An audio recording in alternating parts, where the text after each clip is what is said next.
Morning, folks. Well, I'm wearing the black Under Armour shirt. I'm not in a bad mood, but I am in somewhat of a somber mood.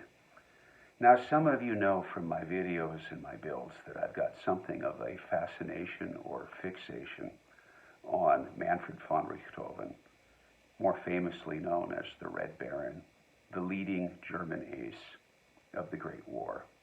I have read his biography, his autobiography, many books, an extensive book called The Day the Red Baron Died, and more recently a great book called Under the Guns of the Red Baron, where Norman Franks, a noted aviation historian, along with two other colleagues, basically looked exhaustively at all of the victories, confirmed victories of von Richthofen between September 1916 and his death in April 1918, basically focusing on who did he shoot down, who were they, did they survive, what was their age, if they did survive, what was the history, where did they go afterwards, after the war.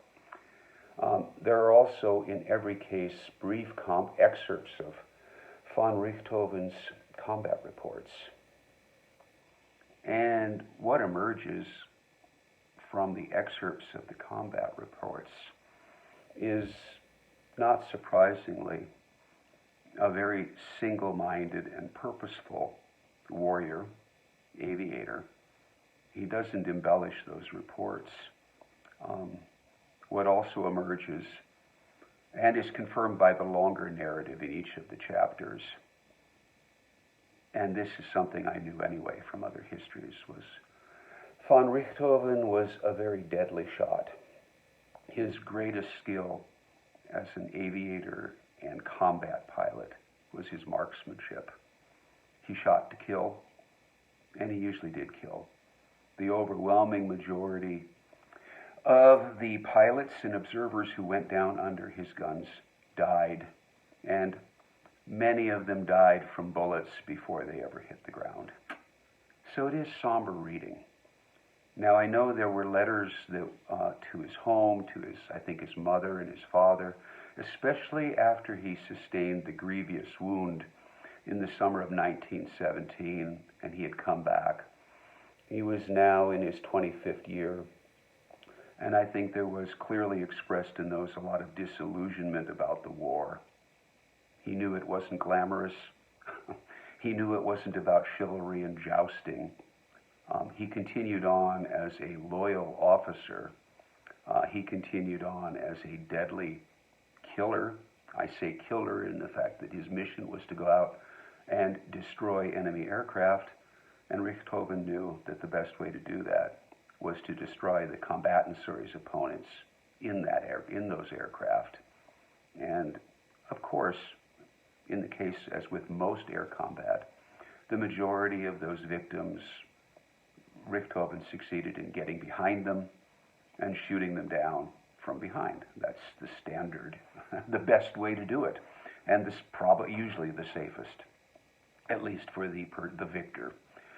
So I went through those in detail, and the summary shows that in the early period of his combat, when he was flying an Albatross D2 between September of 1916, when he gained his first victory, and when he won the Pour le Mérite in January of 1917, he had flown mostly, he flew during that period an Albatross D2 at the beginning of 1917. He was now flying the Albatross D3. Boelke had died the previous fall. Von Richthofen moved over from Jasta 2 to head up his own Jasta 11. And he went from his first victory, and then all the way up through just before the beginning of Bloody April, as it was known, April 1st, 1917. He had shot down 31 aircraft. And many of those were two-seaters, and 37 killed, 3 POWs was the score for that period. Bloody April, as it's known, started on April 1st, ended April 30th. It was a period of incredible losses for the RFC and the RNAS, and the most successful Jasta was Jasta 11 that von Richthofen was commanding, and he was out almost every day. He was flying, again, the Albatross D3. He had the plane painted all blood red. There is some question whether the undersides of the wings were blue or not, but this is the plane that was, for the longest period of time, the most red of the Red Baron's planes. And in the space of 30 days, his score went from 31 victories to 52 victories. 25 more RFC pilots and observers were killed, and 9 more were made POW. Summertime began, and actually after Bloody April, he went on leave until June, came back, and had just a handful of more victories until he was shot down and had the grievous head wound on early July. He was only out of action for about a month and a half before he came back. And he returned, had a couple more victories, and he had been flying the Albatross D5 during this period, and comes back to action after his wound, has a couple more victories, 58 and 59, in an Albatross D5, and then the first 2 prototypes of the Fokker triplane arrive. Von Richthofen took one, Werner Voss the other, and quickly he scored 2 more victories in the Fokker, what was known as the F1 at that time, a green-streaked triplane, before again he went on leave and for the balance of September and through November. And so during the period after he returned from his wound, he had his victories resulted in 5 more RFC deaths of pilots and or observers. He was away from the front and front lines combat for quite some time, from early December of 2017 until I think it was February, near the end of February of 1918. And when he came back, he was now flying the plane for which he's most famously associated. The prototype triplane had now, those 2 planes had actually been destroyed in the fall in combat. And he was now flying the Fokker DR-1 triplane. He flew 3 different specific aircraft during the next couple of months. Numbers 152, 4 of them, 152, 477, 127, and then the famous one, 425, which he only flew on his last couple days of combat before he was killed in April.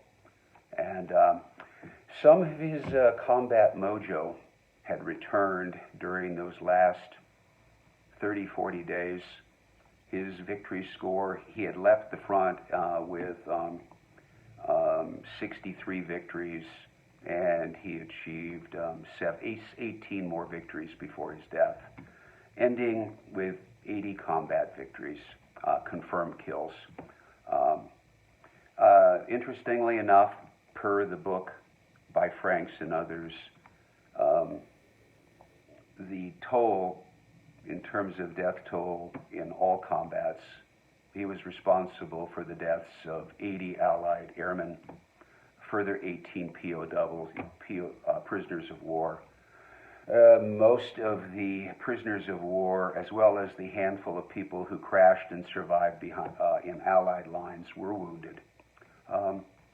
Here's a young man who was trained to be a combatant, and he did the job very effectively. So sometimes I feel a little bit somber thinking about my fascination for this. But of course, the strain got to him. That's clear in his letters home. It's probably also clear in terms of his last combat, in terms of how the strain of war and very likely the nature of the wound he had sustained the summer before led both of those to him violating so many rules of his own combat. Boki's rules in his own dicta, target fixation, lack of situational awareness. A pilot who was one of the surest shots of the whole war, not being able to take down a fleeing rookie. And he was used to doing that, by the way. He had plenty of experience of pursuing from behind and knowing how to shoot down a jinking aircraft. And of course, flying far too low above enemy lines. And then he was gone. A few weeks or so before his 26th birthday.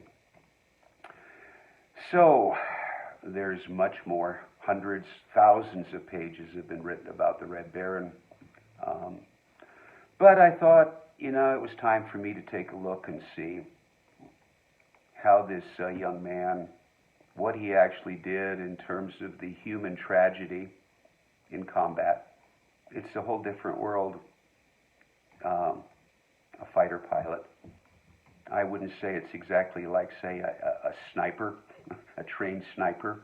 It's different, of course, and I speak not as somebody who's been in combat, I never have, but just reading a lot of history. So with that, I'll close this out, and I won't be putting on the hoodie way too hot today, and thanks for listening. I'll put up the thumbnail of the book I've been talking about with my little red Edwards triplane sitting on the top. Thanks for watching, folks. Bye.